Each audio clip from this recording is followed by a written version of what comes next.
ससामवृष्ट्या अपि विना दावाग्नि ससामवृष्ट्या अपि विना दावाग्नि राशि द्विशेषा फलपुष्पवृद्धि राशि द्विशेषा फलपुष्पवृद्धि ऊनं न सत्त्वे स्वधिको बबाधे ऊनं न सत्त्वे स्वधिको बबाधे तस्मिन् वनं गोप्तरी गाहमाने तस्मिन् वनं गोप्तरी गाहमाने। तो अब यहाँ पे राजा दिलीप को बता रहे हैं कि जो प्रजा के पालक हैं, जो राजा जो प्रजा के रक्षक हैं, ऐसे राजा के बारे में कर रहे हैं। तो गोप्तरी माने रक्षक होता है, और गोप्तरी माने रक्षक, जो राजा रक्षक हैं, कह रहे हैं कि तस्मिन तस्मिन से बोध हो रहा है राजा दिलीप का, तस्मिन से बोध हो रहा है राजा दिलीप का। और रक्षक किसके हैं? तो प्रजा के हैं। और कहाँ आ गए हैं? तो वन में। प्रजा के रक्षक, प्रजा के रक्षक तस्मिन माने राजा दिलीप वनम गाहमाने, अर्थात वह वन में आने पर, वह वन में आ गए हैं। जब वह वन में आए, इससे पूर्व हम लोगों ने पढ़ा कि वह धनुष वनुष बाण और लिए हुए हैं, प्रत्यंचा चढ़ा हुआ है, लेकिन उनके हृदय को हरणियां भांप लेती हैं। इनका हृदय दयालु है, कोमल है, करुणा भरा हुआ है, तब उनके पास जाती है, उनके शरीर को ताकती है। उससे पूर्व हम लोगों ने पढ़ा कि राजा आए हुए जंगल में, तो सबको शिक्षा दे रहे हैं, जो हिंसक जानवर है सबको हिंसा के प्रति वो सतर्क कर रहे हैं कि हिंसा नहीं करना चाहिए। अब यहाँ पे कवि लिखे कि तस्मिन वनम, अर्थात उस राजा दिलीप को, गोप्तरी अर्थात जो प्रजा के रक्षक राजा दिलीप हैं, वनम गाहमाने, वन में आ गए हैं। वन में जब प्रवेश कर दिए हैं तो होता क्या है? तो उनके वन में प्रवेश करने पे तो कर रहे हैं कि ससाम दृष्टिया अपि बिना दवाग्नि। ससाम, ससाम मतलब यहाँ पे सम धातु है, और सम धातु में देखा जाए तो प्रश्न पदी है, लिट लकार प्रथम पुरुष एक वचन की क्रिया लगी, लिट लकार है और लिट लकार प्रथम पुरुष एक वचन की क्रिया लगी हुई है। तो कहना कि शांत होती है क्या? तो दवा अग्नि, दवा अग्नि कहा जाता है जो वन में अग्नि लग जाती है, जिसको वना अग्नि भी कहा जाता है। तो वन की अग्नि कहा जाए तो वन की अग्नि होती है। तो वन की अग्नि अक्सर यह देखा जाता है कि जब गर्मी का महीना होता है, गर्मी में वहां पे एक से एक शाखाएं होते हैं, मतलब बांस उसके वृक्ष होते हैं इत्यादि, कोई भी समय के वृक्ष होते हैं, तो आपस में टकराते हैं और बहुत भयंकर अग्नि लगती है। इतना भयंकर अग्नि लगती है, जो भयंकर अग्नि लगती है उसी को ही दवा अग्नि कहते हैं या वन की अग्नि कहते हैं। लेकिन यहाँ पे बता रहे कि तस्मिन वनम गोप्तरी गाहमाने, तस्मिन गोप्तरी और गाहमाने में देखा जाए तो यहाँ पे सप्तमी विभक्ति लगी है। प्रथमा एक वचन में सप्तमी विभक्ति, गोप्तरी में भी लगा हुआ है सप्तमी एक वचन का है कि यहाँ पे कहें तस्मिन गोप्तरी गाहमाने, अर्थात यश च भावेन भाव लक्षण सूत्र से यहाँ पे सप्तमी लगी हुई है। तो उनके वन में आने पर, किसके वन में? तो राजा दिलीप जो हैं, जो प्रजा के रक्षक हैं, जब वह वन में प्रवेश करते हैं तो कह रहे कि दवा अग्नि, जो दवा अग्नि है, जो जंगल की अग्नि है, बिना वृष्टा अपि ससाम, बिना वृष्टा अर्थात बिना बारिश के, बिना ओला वृष्टि के, कोई बारिश पड़ता है, जब बारिश का मौसम आता है, मेघदूत में कैसे बताता है कि जब तुम जाओगे आम्रकूट पर्वत तो उसकी अग्नि को शांत करना, तुम कैसे कैसे दिखोगे। उसी तरह इसमें भी समझिए, रचनाकार तो एक ही है कालिदास जी, तो बता रहे हैं कि जब राजा प्रवेश करते हैं तो वन की अग्नि, जो वन की अग्नि होती है, जो दवा अग्नि होती है, बिना वृष्टा अपि ससाम, अर्थात बिना बारिश के, बिना ओला वृष्टि के, ससाम माने शांत हो जाती है। क्या होती है? शांत होना होता है।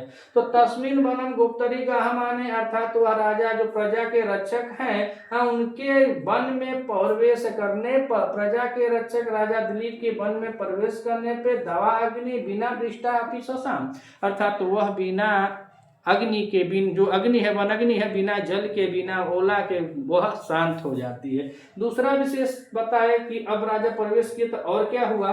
तो कह रहे फलः पुष्पः वृद्धि विशेष आसीत, यानी विशेष प्रकार से जो फल पुष्प है उनकी वृद्धि होती है। वृद्धि में देखा जाए तो यह वृद्ध धातु है, और वृद्ध धातु के साथ इसमें कितने प्रत्यय लगा हुआ, सब बना है वृद्धि। तो फल और पुष्प जो पौधे हैं उनमें क्या होता है? तो करें विशेषा, विशेष प्रकार से आसित, उनकी वृद्धि हो जाती है। और विशेषा में देखें यहाँ पे तो बी उपसर्ग हो जाएगा, बी उपसर्ग पूर्वक यहाँ पे शिष्य धातु है, बी उपसर्ग को शिष्य धातु है, उसके बाद घय प्रत्यय किया, इसमें टाप प्रत्यय लगा हुआ है। तो कह रहे हैं कि विशेषा आसी अर्थात जो फल है पुष्प है उनमें विशेष रूप से वृद्धि हो गई है। अब कितनी हुई है, क्या हुई, पैमाना नहीं है। बस राजा के प्रवेश करने से यह उस वन में, उस जंगल में परिवर्तन आ गया है कि राजा उस वन में प्रवेश करते हैं। राजा कैसे हैं, तो प्रजा के रक्षक हैं, प्रजा पालक जो राजा दिलीप हैं।